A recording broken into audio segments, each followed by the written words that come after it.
Hi good afternoon welcome to life line. ఈరోజు మనతో ఉన్నారు tobacco controller and de addiction specialist doctor Jayaram Reddy గారు. Cigarette, మద్యం, గుట్కా వంటి వ్యసనాలు మానాలనుకుంటున్నారా? అయితే మీరు మాకు కాల్ చేయవలసిన నెంబర్స్ 9948503555 లేదా 0406660336 నంబర్లకు కాల్ చేయండి. డాక్టర్ గారితో మాట్లాడొచ్చు. Good afternoon. Good afternoon. చూసినట్లయితే పాస్ట్ డేస్తో కన్నా నవ్వే డేస్ ముఖ్యంగా యూత్ ఈ డ్రగ్స్కి లేకపోతే వ్యసనాలకి ఎందుకు ఆకర్షితులవుతున్నారంటారు? ఈ విషయంలో socio cultural factors its play a major role అండి. అంటే వీటిని గమనిస్తే మనం పెద్దవాళ్ళు, ఎస్పెషల్లీ పెద్దవాళ్ళు సిగరెట్లు, గుట్కాలు, మద్యపానం తీసుకోవడము వాళ్ళ పిల్లలు పెరిగి పెద్దగా అయినాక వాటిని అనుకరించము. సో అదేవిధంగా సెలబ్రిటీ స్టేటస్ అంటే హీరోలు కానీ ఈ విధంగా సినీ యాక్టర్స్ కానీ కొంతమంది మంచి టీవీలో షోలు కానీ సిగరెట్లు, మద్యం తాగడం వల్ల వాటిని అనుకరించాం పిల్లలు, చిన్నపిల్లలు తెలియని వయసులో. సో అదేవిధంగా కల్చర్లో ఇప్పుడు ఆటోమేటిక్గా మన కల్చర్లో ఏమైందంటే ఇవన్నీ కూడా ఒకప్పుడు మద్యపానం తాగే వాళ్ళందరూ కూడా సమాజానికి దూరంగా ఉండేవాళ్ళు, ఎక్కడో తాగేవాళ్ళు. కానీ ఇప్పుడు ప్రతి పార్టీలో ప్రతి అకేషన్లో కూడా మద్యపానం అనేది సోషల్గా అక్సెప్టెన్సీ అంగీకరించడం జరిగింది. ప్రతి ఒక్కరు కూడా సోషల్గా అదొక వ్యసనం అనుకోవడం లేదు. ఒక ఆహార పదార్థాలతో పాటు వాటిని అందించడం జరుగుతుంది. అక్కడ అది ఇచ్చినప్పుడు మాత్రమే ఫంక్షన్ ఎంజాయ్ఫుల్గా ఉన్నట్టు ఫీల్ అవుతున్నారు. కాబట్టి ఈ సిగరెట్, స్మోకింగ్, గుట్కానే సోషల్గా అక్సెప్టెన్సీ ఉండేది ఒకప్పుడు. కానీ ఇప్పుడు ఈ రోజుల్లో ఆల్కహాల్ను కూడా సోషల్గా అంగీకరించడం జరుగుతుంది అన్ని వర్గాల వాళ్ళకు కూడా. సో కాబట్టి ఆల్కహాల్ వ్యసనం కూడా ఎక్కువ కావడానికి ప్రధాన కారణమైంది. సో అదేవిధంగా ఈ మధ్య కాలంలో గమనిస్తే డ్రగ్స్ అనేటివి కూడా ఈ విధంగా సోషల్గా అక్సెప్టెన్సీలోకి వస్తున్నాయి. కాబట్టి డ్రగ్స్ వినియోగం కూడా ఈ మధ్య కాలంలో ఇంకా ఎక్కువ పెరుగుతూ ఉందండి. ఓకే, వికారాబాద్ నుండి యూనస్ గారు లైన్లో ఉన్నారు. నమస్తే అండి యూనస్ గారు. యూనస్ గారు, డాక్టర్ గారు ఉన్నారు, ప్రాబ్లం ఏంటో చెప్పండి. मैडम सिगरेट पीना छोड़ दें बोल के अभी बोले ना टीवी में सर. हाँ, तो उसके वास्ते पूछने के लिए फोन किया मैं. हाँ, कई को आप छोड़ने के कई नहीं हुआ था आपका हाथ से कई को? मतलब भाई सिगरेट पीना जो पी रहे ना सिगरेट हो, तो अभी टीवी में बताया कि सिगरेट पीना छोड़, सबसे मशवरा करके छोड़ सकते हैं बोल के जो बोले. ओके, तो उस वास्ते फोन लगाया मैं. ठीक है. आप सिगरेट नहीं पिए थे, क्या हुआ था आपको? नहीं पिए तो सिगरेट क्या है, सिगरेट पीना खाना खाए बस आदमी मस्त हो जाता, सिगरेट पीना जरूरी महसूस करते हैं. हाँ. तो इसलिए सिगरेट जरूरी दिखता. ओके. सो ऐसा है कि सिगरेट में जो पॉइजन है, निकोटिन है, ये निकोटिन की वजह से आदमी सिगरेट को आदत बन जाता. सो जो भी है सिगरेट में पॉइजन 4000 पॉइजन है, 60 कार्सिनोजेंस हैं जो कैंसर प्रोड्यूस करता है, वो केमिकल्स में है. इसकी वजह से बहुत लोग को कैंसर बीमारी जल्दी आ रहा है ये सिगरेट वजह से. सो इसलिए सिगरेट छोड़ना, क्योंकि बहुत लोग सोचते हैं कैंसर आने के बाद छोड़ेंगे, नहीं तो जो लोग आजू बाजू कैंसर दिखते हैं बहुत लोग को, लेकिन वो देख के आदमी नहीं डरते. जब आदमी वो खुद प्रॉब्लम गिर गया तब आदमी देखते हैं सिगरेट छोड़ना बोल के. इसलिए आप आज देखना है कि आज आपको कुछ प्रॉब्लम दिखे तो छोड़ने को प्लान करते हैं. सो इसलिए जो सिगरेट इंजूरियस टू हेल्थ, वो हेल्थ में पूरा सिर से पाम तक पूरा हेल्थ को खराब करते हैं. इसलिए आप सिगरेट आज छोड़ने का प्लान करना, क्योंकि आपसे छोड़ने को नहीं हुआ बोले तो वो सिगरेट जो नहीं पिए तो क्या होता, एकदम गुस्सा ज़्यादा आते, क्या तो भूल गए जैसा दिखता. तो ये पूरा जो भी प्रॉब्लम्स है इसको मेडिकल हेल्थ सपोर्ट देना पड़ता. सो आप नज़दीक का डॉक्टर के पास जाके पहले काउंसलिंग लेना, उसके बाद मेडिकल सपोर्ट से आप सिगरेट छोड़े तो बहुत अच्छा होता. నెక్స్ట్ గుంటూరు నుండి రవితేజ గారండి. నమస్తే అండి రవితేజ గారు. చెప్పండి మేడం. డాక్టర్ గారు ఉన్నారు, ప్రాబ్లం ఏంటో చెప్పండి. చెప్పండి సార్. నమస్తే అండి. నమస్కారం, చెప్పండి సార్. సార్ నమస్తే సార్. నమస్తే, చెప్పండి సార్, ఏంటి మీ ప్రాబ్లం? సార్ మీరు టీవీ చూస్తూ మాట్లాడకండి రవితేజ గారు, డైరెక్ట్ గా ఫోన్ లో మాట్లాడండి. టీవీ వాల్యూమ్ మ్యూట్ లో పెట్టి డైరెక్ట్ గా ఫోన్ లో మాట్లాడండి. Okay madam. హలో, చెప్పండి సార్. నాకు సిగరెట్ బాగా అలవాటు సార్, దాన్ని మానేయాలనుకుంటున్నాను. ఓకే, ఎంతకాలం నుంచి సిగరెట్ తాగుతున్నారు సార్? సార్ నాకు 18 years అప్పటి నుంచి సిగరెట్ తాగుతున్నాను. ప్రస్తుతానికి నాకు 22 సార్. ఓకే, ఎన్ని సిగరెట్లు తాగుతారు రోజుకు? నేను 10 or 12 కలుస్తాను సార్. ఓకే, 18 yearsలో మీకు అలవాటు పడ్డారు. ఇప్పుడు సిగరెట్ తాగకపోతే మీకు ఏమవుతుంది సార్? ఎందుకు వదిలేయలేకపోతున్నారు మీకై మీరు? నాకు సిగరెట్ తాగకపోతే అదేంటో హెడేక్ వచ్చినట్లు అసలు ఏ వర్క్ చేయబుద్ధి కాదు, అదొక రకంగా ఉంటుంది sir. Okay okay. So sir early ఏజ్లో మీరు ఒకటి గమనించండి. అర్లీ ఏజ్లో అంటే మన దేశంలో దాదాపు 25% సిగరెట్ స్మోకింగ్ అలవాటు పడిన వాళ్ళందరూ కూడా ఎర్లీ ఏజ్లో అంటే దాదాపు 18-16 సంవత్సరాల లోపల అలవాటు పడుతున్నారు. అంటే ఆ చిన్న వయసులోనే అలవాటు పడుతున్నారు. సో ఇవన్నీ కూడా ఎందుకంటే ఇప్పుడు 25 ఇయర్స్ తర్వాత అలవాటు పడే సంఖ్య తక్కువగా ఉంది. సో ఈ నేపథ్యంలో ఒకటి గమనించాల్సింది ఏమంటే 18 ఇయర్స్ వరకు ఫిజికల్ గ్రోత్ ఉంటుంది. 18 నుంచి 25 ఇయర్స్ వరకు బ్రెయిన్లో హార్మోన్ సెట్టింగ్స్ ఇవి డ్యామేజ్ జరుగుతున్నాయి హెల్దీ స్మోకర్స్లో, అంటే చిన్న వయసులో పొగకు బానిసయ్యే వాళ్ళలో. సో కాబట్టి ఎంత అంటే చాలా స్టబ్బర్న్గా, అంటే వదిలేసుకోలేనంత తీవ్రంగా దానికి బానిస అయిపోతారు అనమాట. ఎన్ని ఇబ్బందులు వచ్చినా కూడా దాన్ని వదిలేసుకోలేరు, ఎందుకంటే ఈ బ్రెయిన్లో హార్మోన్స్ డ్యామేజ్ జరగడం వల్ల. సో స్మోకింగ్ ఎప్పుడైతే మీరు వదిలేయాలనుకుంటారో అప్పుడు ఏం చేయాలంటే ఒకేసారి ఇది స్లోగా మీరు సడన్లో 10-15 సిగరెట్లు తాగలేరు ఏ వ్యక్తి కూడా ఒకటే రోజు. స్లోగా ఇయర్స్ టుగెదర్ రోజు సిగరెట్లు పెంచుకుంటూ ఒక డిపెండెన్సీ డెవలప్ అవుతుంది. సో ఆ నికోటిన్ ఇవ్వనప్పుడు మీరు ఆ తీసుకునే సిగరెట్లు తాగినప్పుడు ఏమవుతుందంటే మీకు చికాకు అనిపించడం, ఏదో కోల్పోవడం, ఏది తోచుకోవడం, ఇవి సాధారణంగా వచ్చే విత్డ్రావల్ సిమ్టమ్స్. వీటిని తగ్గించాలంటే ఫస్ట్ ట్యాంపర్ ఆఫ్ మెథడ్లో వెళ్ళాలంటే తాగే సిగరెట్లను తగ్గించుకుంటూ రావాలి. మీరు 15 సిగరెట్ల నుంచి 14-13 ఇలా తగ్గించుకుంటూ రోజుకు 1 కానీ 6 కానీ తగ్గించుకుంటూ రావాలి. ఈ ప్రయత్నం మీరు మాత్రమే చేయగలరు, ఎందుకంటే మీ చుట్టూ ఎంతమంది ఉన్నా కూడా ఎవరు కొంత సపోర్టివ్గా ఉంటుంది. కానీ ట్యాంపర్ ఆఫ్ మెథడ్లో వెళ్ళాలి.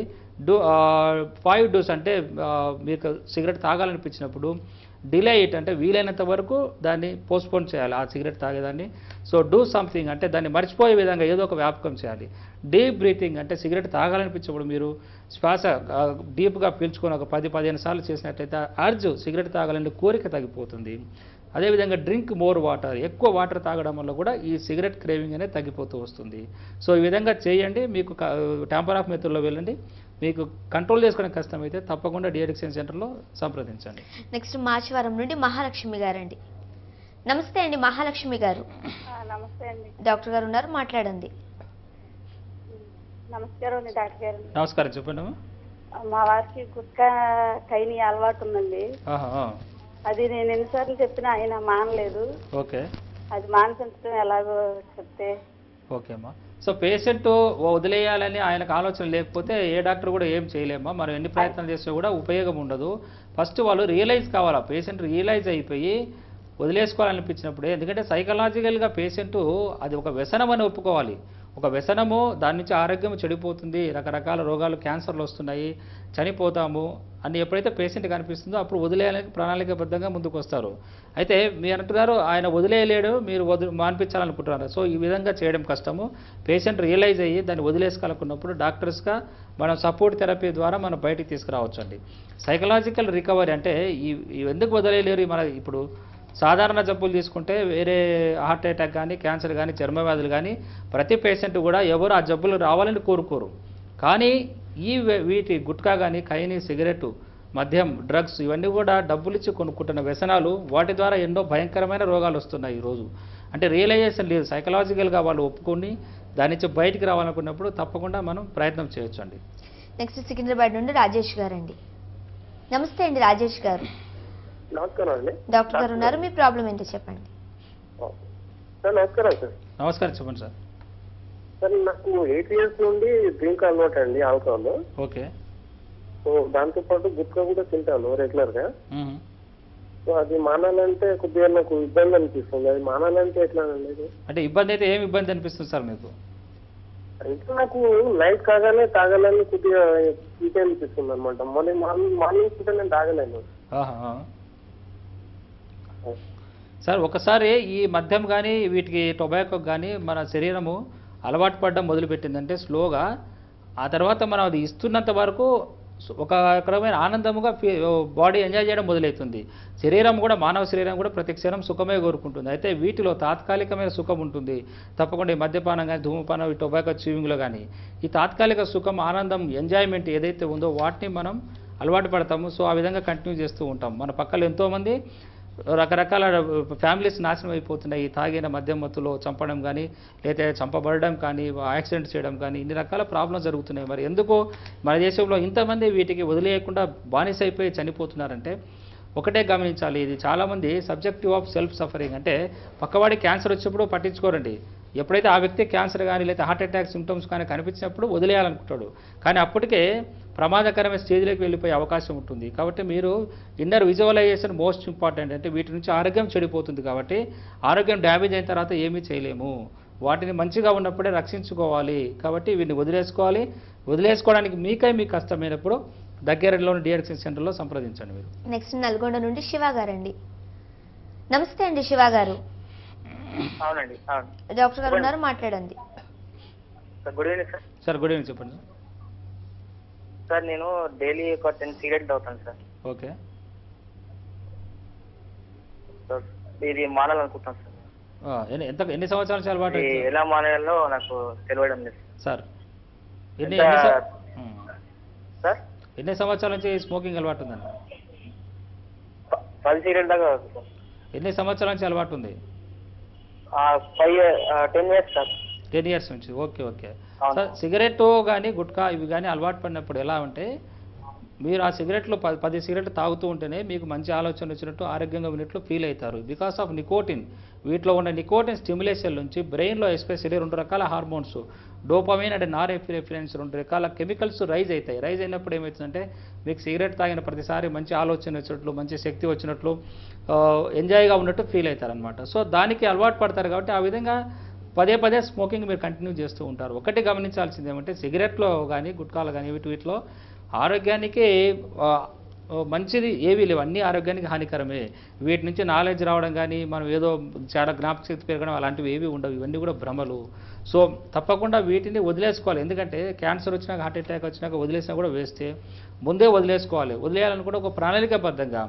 చాలామంది వదిలేస్తామని చెప్పి ఒక డేట్ ఫిక్స్ చేసుకుని మళ్ళీ పోస్ట్పోన్ చేసుకుంటూ ఉంటారు. ఇలా కాకుండా ట్యాంపర్ ఆఫ్ మెథడ్లో వెళ్ళాలి. వీలైనంత అంటే తగ్గించుకుంటూ రావాలి. వీలైనంత దాన్ని చాలామంది ఏం చేస్తారంటే, సిగరెట్ వదిలేసి కైని కానీ గుట్కాలు కానీ మొదలు పెడతారు. అవి పొగలేదు కదా, ఆరోగ్యానికి మంచిది అనుకుంటారు. కానీ అవి ఇంకా వీటికంటే ఆరోగ్యానికి ఇంకా ప్రమాదకరము. కాబట్టి ఇటువంటి వాటికి దూరంగా ఉండాలి.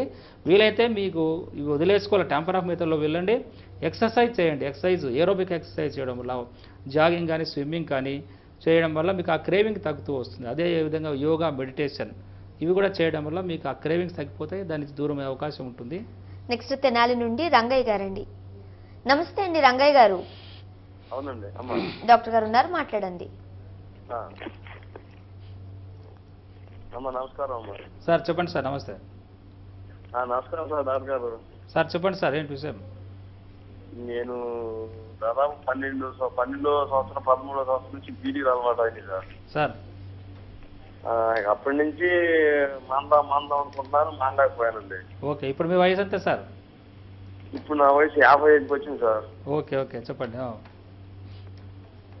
ఈ మధ్య కాలంలో ఒక 2 నెలల క్రితం షుగర్ కూడా వచ్చిందండి. 119, 129 ఉంది సార్. అందుకని వాటికి మందులు వాడుకుంటున్నానండి. సిగరెట్లు తగ్గించానండి అప్పటి నుంచి భయం వేసి. సార్ నాకు శాంతం మానేసేటట్టుగా దయచేసి నాకు ఏదన్నా ఒక వివరం చెప్పండి సార్. సార్ ఇప్పుడు సిగరెట్లో ఉండే నికోటిన్, అటు బీడీ కానీ వీటిలో నికోటిన్ ఉంటుంది. ఆ నికోటిన్ నుంచి బానిస కావడం జరుగుతుంది. సో ఈ టొబాకోకు ఎస్పెషల్లీ చిన్నతనంలో, అంటే మీరు చెప్తున్నారు అతి చిన్న వయసులోనే మీరు టొబాకోకు అలవాటు పడ్డారు. వీటి దీని వెనక మనకు తెలుస్తుంది ఏమంటే, మన పెద్దలు, పూర్వీకులు, మన నాన్నగారు కానీ, గ్రాండ్ ఫాదర్, మన ఫోర్ ఫాదర్స్ వాళ్ళందరూ సిగరెట్లు, బీడీలు తాగడం వల్ల వారిని చూసి చాలామంది ఫాలో అవుతున్నారు. సో పెద్దవాళ్ళు తాగుతారు కదా, మనం కూడా తాగొచ్చు అని. సో వీటి నుంచి ఏమవుతుందంటే, శరీరం అంతా కూడా కణాలన్నీ డ్యామేజ్ అయిపోతాయి. రకరకాల క్యాన్సర్, హార్ట్ అటాక్స్ ఇలాంటి జబ్బులు వస్తూ ఉన్నాయి. సో వీటి నుంచి దూరం కావాలని మీకు ఎప్పుడైతే అనిపిస్తుందో అప్పుడు ట్యాంపర్ ఆఫ్ మెథడ్లో వెళ్ళాలి. అంటే ఒకేసారి సడన్లో తగ్గించండి. వీలైన వరకు కొంచెం రోజు 1-6 తగ్గించుకుంటూ రావాలి మీరు. సో అదేవిధంగా ఇప్పుడు ఇంతక చెప్పినట్టు మరి ఎక్సర్సైజ్ కానీ, ఏరోబిక్ ఎక్సర్సైజ్ కానీ, స్విమ్మింగ్ కానీ, జాగింగ్ కానీ, ధ్యానం చేయడం కానీ, మెడిటేషన్ ఇలాంటివి కూడా సపోర్ట్ థెరపీగా ఉంటాయి. అదే మీకు కంట్రోల్ చేసుకునే కష్టమైనప్పుడు విత్డ్రావల్స్ ఉంటాయి. ఎందుకంటే ఇంతకాలం డిపెండ్ అయిన వాళ్ళకు మీరు సలహాలు ఈ పద్ధతులు పాటించినా కూడా అంత సక్సెస్ కాకపోవచ్చు అండి. డీటాక్సికేషన్, సో డీఅడిక్షన్ ట్రీట్మెంట్ తప్పకుండా మీరు తీసుకోవాలి. డీఅడిక్షన్ సెంటర్లో వెళ్తే మీకు సపోర్ట్ థెరపీ, మందుల ద్వారానే మీరు మానాలండి. మీరు స్వతహాగా మానొద్దు. మందులు డాక్టర్ దగ్గరికి వెళ్ళండి, సంప్రదించండి. వాళ్ళు ఇచ్చే ట్రీట్మెంట్ ద్వారా తప్పకుండా తగ్గించుకోవాల్సింది. నెక్స్ట్ కాలర్స్తో మాట్లాడే ముందు ఒక షార్ట్ బ్రేక్ తీసుకుందామండి. లైఫ్ లైన్లో ఇప్పుడు ఒక షార్ట్ బ్రేక్.